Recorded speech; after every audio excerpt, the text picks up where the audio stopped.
El Señor esté con ustedes. Y con tu espíritu. Lectura del Santo Evangelio según San Juan. Gloria a ti, Señor.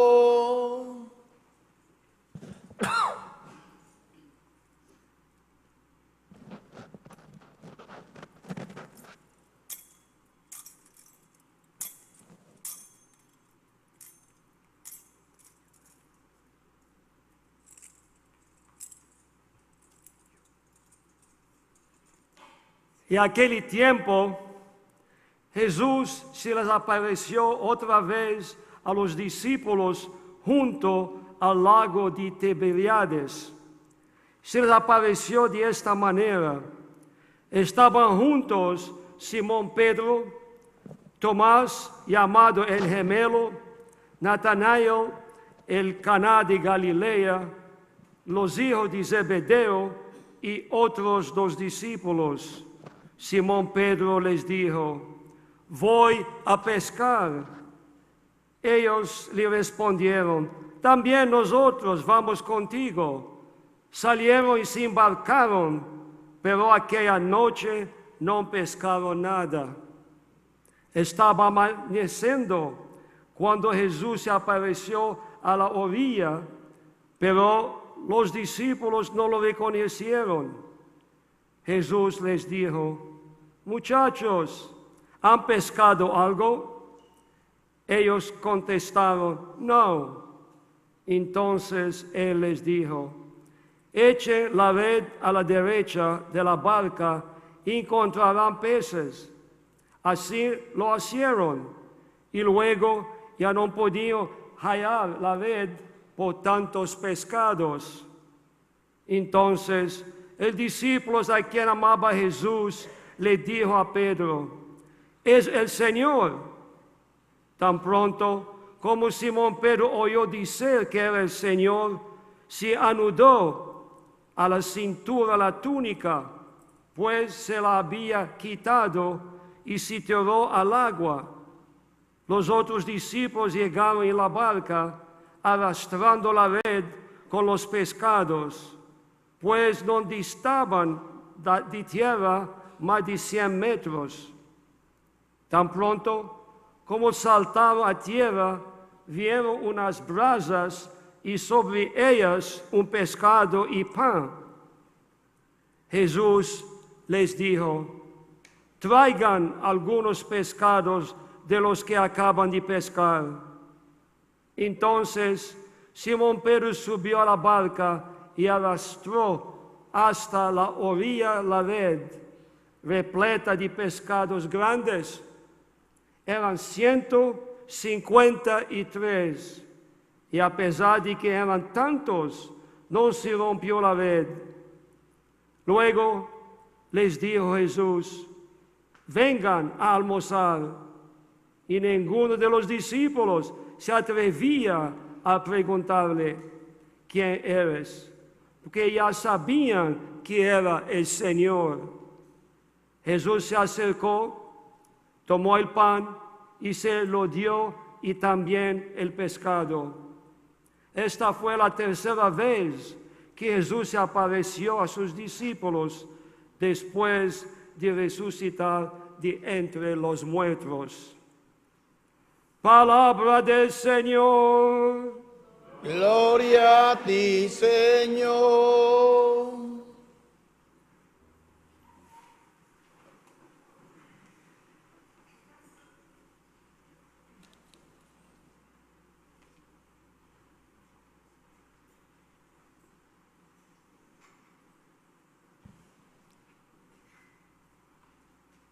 Uno siempre piensa con lo que escucha, cómo escuchar, porque todos oímos, ¿sí o no? ¿De quién es la primera lectura?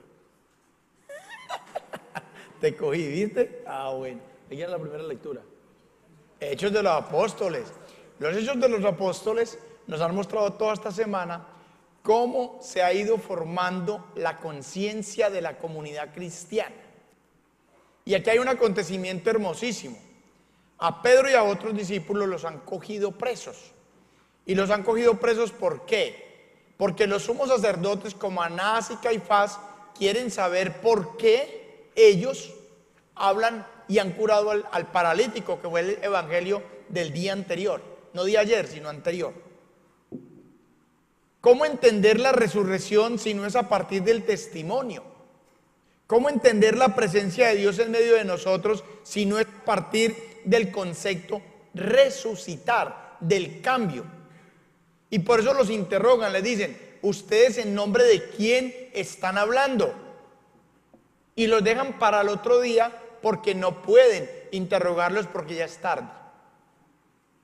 Los dejan esperando porque hay un significado de la espera. Hay un significado de que los hemos dejado ahí, como digamos, en stand-by. Y al otro día los van a preguntar, ¿por qué ustedes hacen eso? Porque nos están metiendo en un problema, están predicando a Jesús, al cual nosotros matamos. Ustedes lo destruyeron, pero por el Espíritu de Dios ha resucitado. ¿Y qué dice Pedro cuando le preguntan? ¿Qué has hecho? Yo no lo hice en nombre mío. De quien hemos hablado es a quien le hemos dicho, en nombre de Jesús, levántate y camina. Miren la sanación, no solamente del paralítico, del que pedía limosna en el pórtico, sino de aquel que es la sanación de Pedro mismo. Recuerden el acontecimiento de Pedro, la negación, y ahora lo vemos en el evangelio también.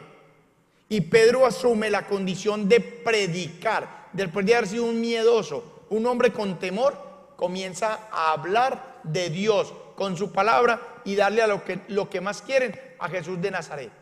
Si eso es lo que los preocupa, le dice a los sacerdotes, si eso es lo que los preocupa, es en nombre de Jesús quien lo ha curado.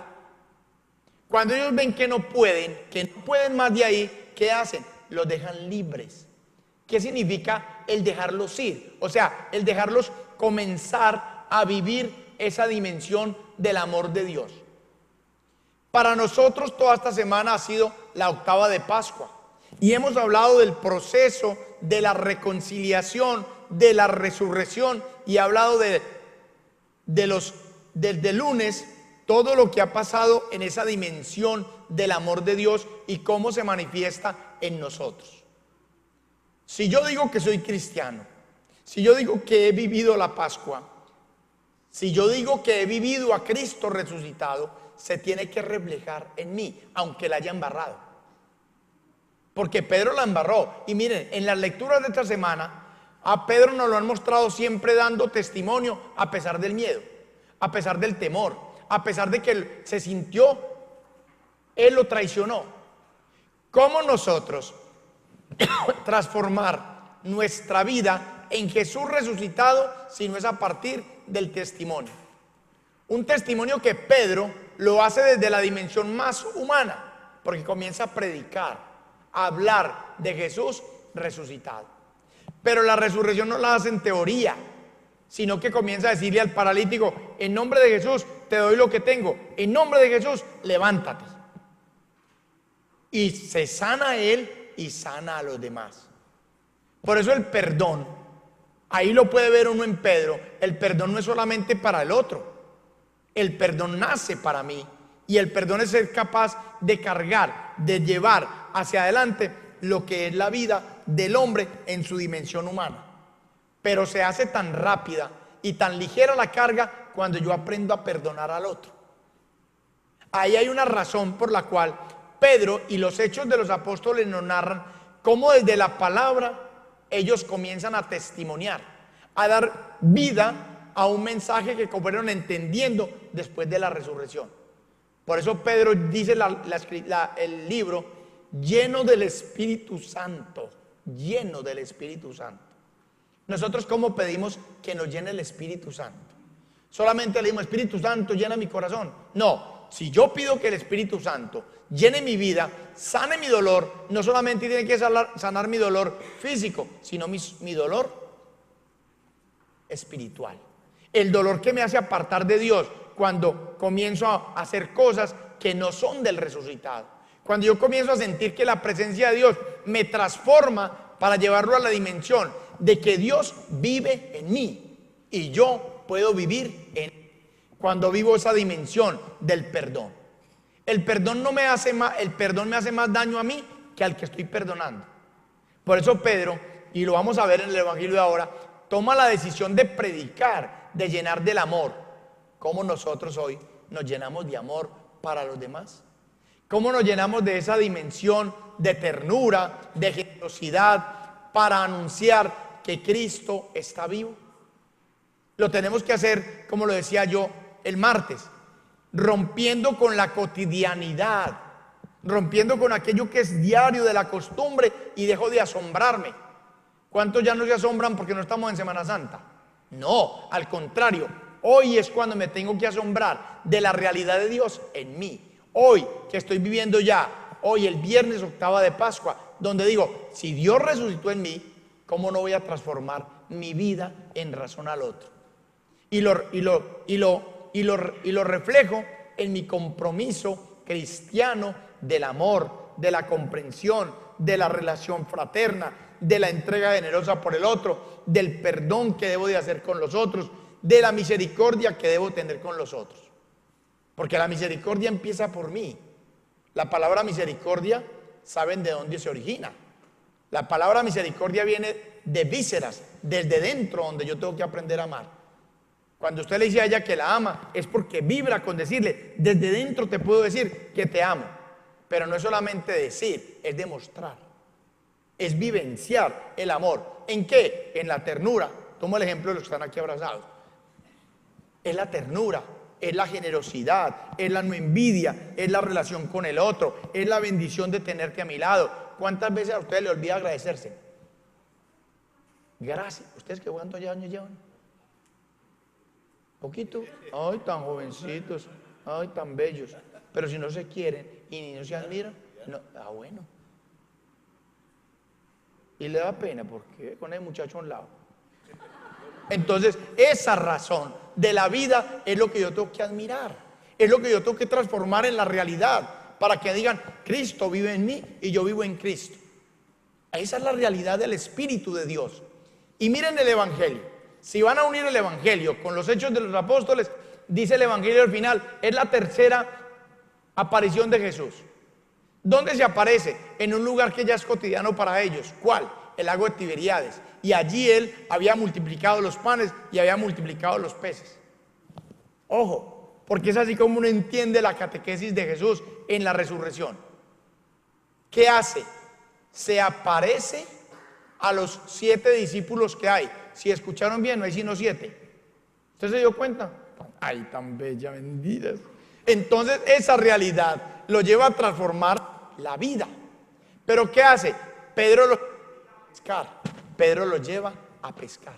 Y los otros dicen, nosotros además vamos con vos. Y sale. Mire, hay un desplazamiento, hay un proceso. Y lo lleva a esa realidad de que van a tener la esperanza. ¿Qué pasa? No pescan nada. No cogen nada. Y entonces se aparece Jesús. Nosotros a veces vivimos ese desierto. A veces nosotros nos sentamos a orar y no tenemos que decir. A veces nos sentamos a hablar con alguien y no tenemos que decirle. No estamos llenos del Espíritu. O a veces lo que pensamos de otros es cosas que no deben de ser. Entonces van en el proceso. ¿Y qué hace Pedro? ¿Y qué hacen los discípulos? Siguen a Pedro. Y hay dos acontecimientos grandísimos. Está el apóstol que más amaba a Jesús. ¿Quién? Juan. Ahí sí se lo saben. Ahí Juan. Y está Pedro, que vuelve y une la negación con la realidad que le está pasando aquí. ¿Por qué? Porque el Evangelio nos narra. Pedro está desnudo. Y quien mantiene la fe de reconocer a Jesús es el apóstol Juan, que dice, es el Señor. Pero nadie se atrevió a decirle nada. Y Pedro, de la vergüenza de haberlo traicionado, se tira al agua. ¿Cómo nos sentimos nosotros a veces frente a Jesús? Esa es una pregunta. ¿Cómo me siento yo frente a ese Dios que se entregó, que vivió conmigo, que está conmigo? Y que a veces yo me siento desnudo frente a Él. ¿Cómo vivir la dimensión cotidiana de ese Dios que me invita a tirar la red a la derecha? Les dice, tírenla a la derecha. Y mire el Evangelio, le cuenta 153. Y Pedro sale caminando, se pone la túnica. O sea, Juan lo reconoce en la fe. O sea, Juan mira la fe. ¿Como qué? Como la confianza en el Dios que ha resucitado. ¿Y qué es la fe, hermanos? ¿Qué es la fe? Pudiéramos hablar aquí muchas cosas teológicas, muchas cosas filosóficas sobre la fe. Pero la fe no es solamente decir que yo creo en Dios. Mucha gente cree en Dios, pero vive como Dios. Les recuerdo la frase que dijo el Papa al médico: dime cómo rezas y te diré cómo vives. Porque yo puedo decir que tengo fe, pero así como tengo fe, puedo tener fe en otras cosas. No, la fe es la opción fundamental por vivir a Jesucristo en los demás. La fe es una opción que yo hago para vivir a Cristo en lo que hace Juan. Es el Señor. Nadie se atrevió a preguntarle. Y se presenta Pedro desnudo. O sea, dicen que se colocó la túnica después para salir arrastrando la red. ¿Cómo arrastramos nosotros a veces esa desnudez frente a ese Dios que nos ama y nos lleva a la libertad y a la conciencia de que tenemos que amar con toda la conciencia de que el otro es mi hermano? ¿Cómo me lleva Jesucristo a mí a mirar mi desnudez para que yo pueda arrastrar con esa realidad de que tengo que ser mejor cada día? ¿Cómo me arrastra a mí y cómo lo reconozco desde mi fe? Es muy fácil decir que tengo fe, pero puedo tener un dualismo grandísimo. Hay gente que reza todo el día, pero no vive a Dios. ¿Por qué? Porque reza y compara. Yo sí rezo y usted no. Yo voy a misa y usted no. ¿Y por qué te comparas? Mire que Juan lo reconoce. Pedro reconoce su desnudez, pero da testimonio de Jesús, lleno del Espíritu Santo. Y hay un acontecimiento también igual a lo que pasó esta semana en otro evangelio. ¿Dónde lo reconocieron? En la fracción del pan y del pescado. Ya estaban las brasas calientes, ya estaba todo listo. Y ellos dijeron, bueno, pero ¿cómo? Traiga un pescadito de allá. Y les fraccionó, les dio el pan, les partió el pescado y ahí lo reconocieron, pero no le preguntaron nada. ¿Cómo reconoces a Dios tú en otras cosas que lo puedes ver a diario? ¿Cómo puedes decir, Jesús en mi vida está para que yo sea mejor, para que pueda dimensionar mi vida en relación con el otro? Mire que en las 3 apariciones Jesús ha mostrado cómo en la Eucaristía es la conmemoración del amor. No es individual. Nuestro evangelio no es individual, es comunitario. Y lo van a ver toda esta semana en la lectura. Es comunitario, es con el otro como yo me salvo. Yo no me salvo solo, yo me salvo con el otro. Es en el amor, en la comprensión, en la solidaridad, en la entrega, en el sacrificio, donde yo encuentro a Dios. Es la única realidad y por eso Él lo reconoce en la 3ª aparición. Fracciona el pan, fracciona el pez como símbolo de comunidad. Es ahí donde yo entiendo y comprendo al otro. Es mi empatía, es mi relación personal en Dios que se manifiesta en mi hermano. Es mi relación con Dios resucitado que me lleva a la transformación de mi vida, sea lo que sea. Yo no entiendo que es fácil. Yo por eso le digo a la gente, ser cristiano es ser difícil. ¿Por qué? Porque tengo que amar a quien no me ama a veces. Tengo que servir a quien no me sirve. Tengo que amar a quien critica de mí. Tengo que amar a quien me ha hecho a veces daño. Pero mi corazón tiene que estar limpio para decir, Dios te bendiga y te guarde. Listo, no te deseo más nada. Esa es la realidad del amor de Dios. Vivamos a Cristo resucitado. Vivamos ese Dios, pero en nuestra comunidad, en nuestra vida, en no criticar, en no juzgar y trascender a Jesús resucitado en nuestra propia dimensión. Amén, amén, amén.